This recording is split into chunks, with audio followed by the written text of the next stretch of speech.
Salutations! Depuis notre dernière vidéo, on a pris le temps de réfléchir sur un nouveau concept et aujourd'hui on a décidé de vous parler de nos films d'animation préférés. Enfin, j'abuse un petit peu, on va vous présenter qu'un film chacun, sinon on en aurait pour des heures évidemment. Et dans cette présentation, on va essayer de vous parler au maximum des réalisateurs ou réalisatrices qui ont travaillé sur les longs métrages dont on va parler, et aussi tout ce qui touche aux compositeurs, etc.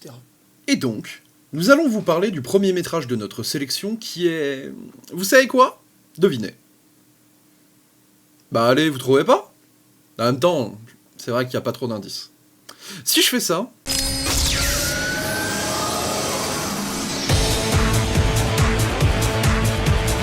Vous trouvez toujours pas? Ok, c'est pas grave, de toute façon on est là pour ça. C'est parti.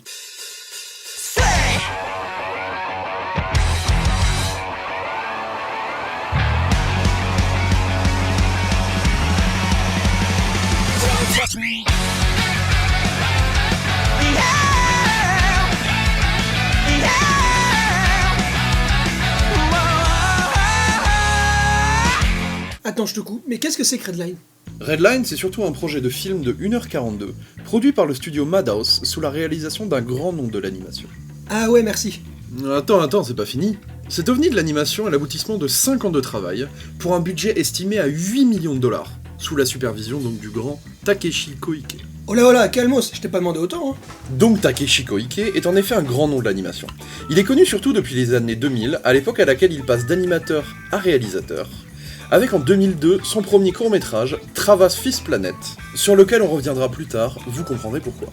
Mais il enchaîne l'année d'après avec la réalisation du pilote de la future série culte Afro Samurai. Série qui a été aussi popularisée grâce à son film, Afro Samurai Résurrection, en 2007, dont il ne fait plus partie du staff.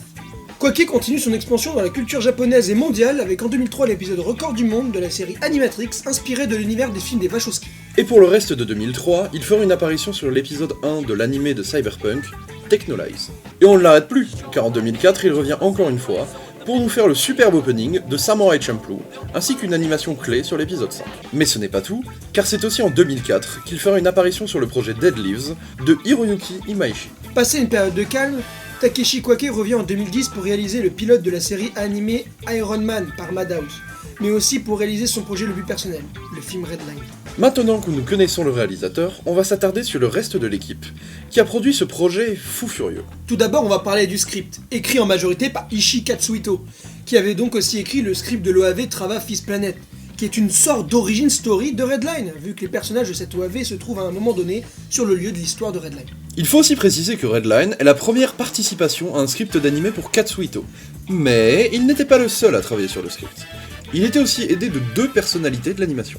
Le premier, Enokido Yuji, qui a déjà travaillé sur des scripts de séries comme Evangelion sur les épisodes 2, 7, 8 et 11, sur la série d'OAV FLCL, sur les épisodes de 1 à 6, ou encore sur le script de la saison 1 et 3 de Bungo Stray Dogs. Le deuxième assistant script est Sakura Yoshiki, qui a entre autres fait le script des 2 films d'animation Appleseed, mais aussi du film original Giovanni no Shima. Donc oui, en effet, on a une sacrée équipe au script. Pour ce qui est du côté musical, la composition de la musique est laissée à James Shimoji. Il avait déjà collaboré avec le scénariste de Redline, Ishii Katsuhito, sur son film live Party 7, sorti en 2000. Je précise quand même que Party 7 a une introduction réalisée par Takeshi Koike. Mais aussi pour revenir à Shimoji, il reviendra à la composition pour d'autres projets de Koike, comme dans l'excellente trilogie de moyen-métrage Lupin 3, composée de La Tombe de Jigen, La Brume de Sangoemon et le dernier, Le Mensonge de Fujikomine, dans lesquels Koike est réalisateur et chara-designer, poste qu'il occupe depuis la série Lupin, une femme nommée Fujikomine. C'est l'histoire de Sweet GP, un coureur automobile qui se retrouve à participer à la Redline donc, une course clandestine unique dans l'univers qui se déroule qu'une fois tous les 5 ans, dans un endroit de l'espace connu uniquement par les participants. La particularité de cette course? Bah déjà ça se passe dans l'espace. Mais surtout tout est permis, et les véhicules sont modifiés de manière à anéantir totalement son adversaire pour gagner. Pourquoi nous on adore?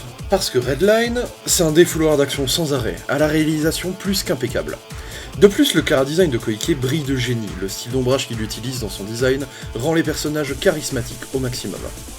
Le mecha design, sur lequel il est aussi le superviseur, nous donne de somptueux véhicules plus originaux les uns que les autres. Sans parler de l'animation qui sublime le tout d'une façon rarement à tête avant, avec des animateurs de fou comme Hiroyuki Imaishi, Shinya Ohira, Tsushio et bien d'autres. Bon ok, on a fini avec Redline, maintenant on va parler du deuxième film de notre sélection. Il s'agit de Silent Voice.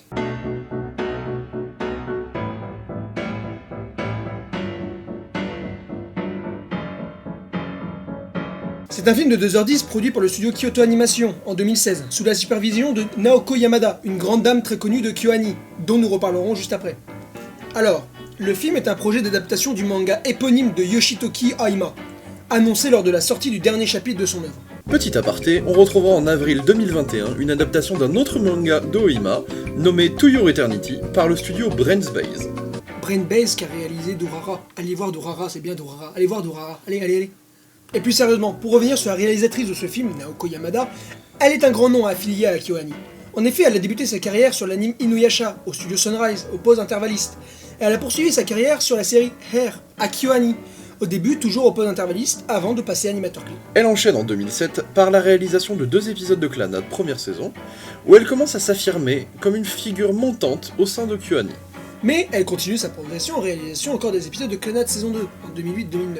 Mais c'est surtout à cette époque qu'elle réalisa sa première série, K-On! Saison 1 et 2, mais aussi le film Suite en 2011, qui généra en mai 2012 l'équivalent de 15 millions d'euros, ce qui est un très bon chiffre pour un film d'animation.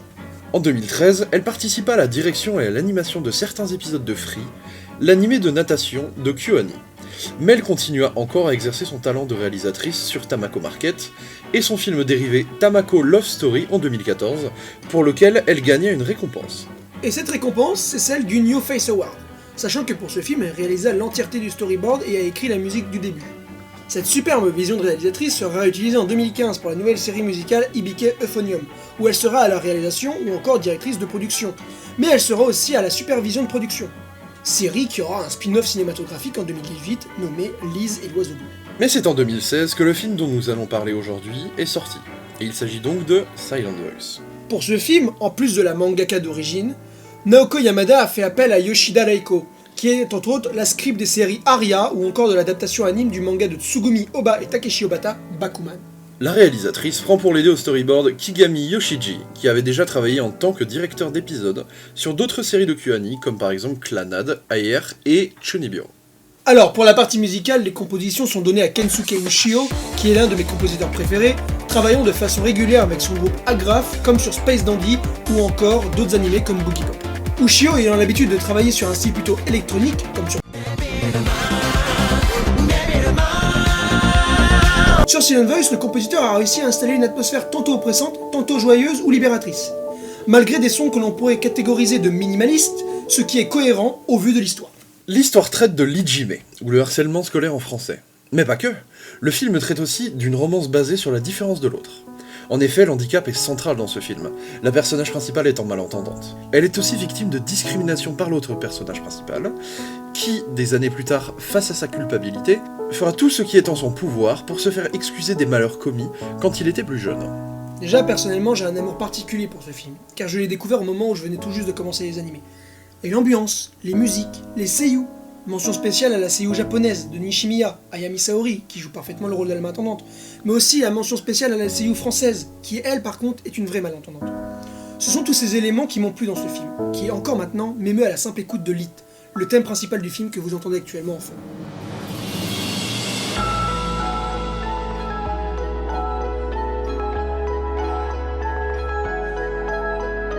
Et voilà, nous en avons fini avec nos 2 films d'animation préférés chacun. On espère que cette vidéo vous aura plu, et on vous dit à une prochaine. C'était Sakub Rose. Salut!